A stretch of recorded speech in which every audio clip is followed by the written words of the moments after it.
que nós perdemos a singularidade.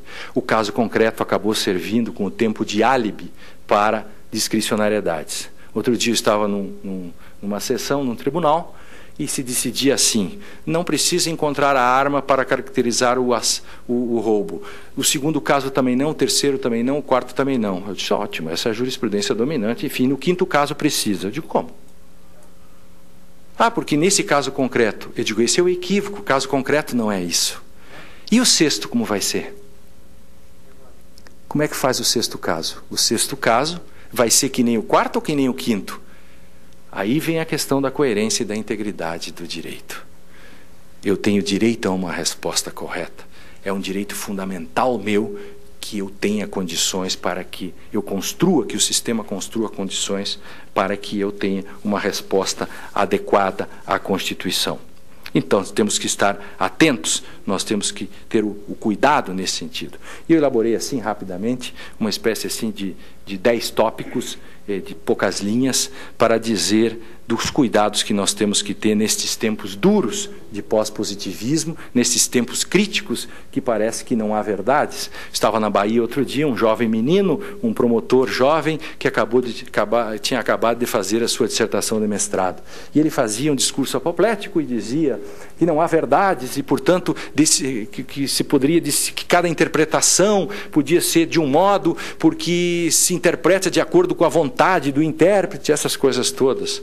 E eu dizia, calma, que eu sou mais conservador, um copo é um copo, este copo não é nem um copo, porque ele tem uma essência de copitude, uma espécie como a ranidade da rã em Aristóteles, e tampouco também o copo não é produto do meu pensamento. Há uma construção intersubjetiva desses sentidos. E, portanto, eu disse para o menino, não saia por aí dizendo esse tipo de coisa, porque se você tentar tomar um copo, e se você chamar o copo de ônibus, você pode até ser atropelado, se me entende. Então, a partir disso, em São Paulo, uma professora dizia outro dia, numa palestra que fazia comigo, eu quero que o meu caso seja julgado como se ele fosse o único do mundo. Eu disse, eu não. Eu quero que o meu caso seja julgado dentro da coerência e da integridade, para que eu não seja surpreendido pela subjetividade assujeitadora do juiz. Eu não posso ser surpreendido porque o juiz pensa assim ou assado. Eu quero saber o que dentro da coerência e da integridade do direito nós estamos pensando. Portanto, primeiro, hermenêutica, não se pode confundir hermenêutica com teoria da argumentação jurídica. Por quê? Porque teoria da argumentação jurídica é uma teoria que não conseguiu superar aquilo que nós chamamos de paradigma da filosofia da consciência. É algo absolutamente complexo, mas o direito é um fenômeno complexo. O segundo, o fato de que as palavras da lei são plurívocas, e elas podem ter vários sentidos, não significa que os casos possam ter várias interpretações. E, portanto, essa plurivocidade sígnica não significa que o sujeito que faz a interpretação possa fazer as interpretações que mais lhe convierem, sem se dar conta daquilo que é o processo hermenêutico. Terceiro, quando se diz que o método morreu, quando Gadamer diz verdade contra o método, é como pensar, Deus morreu?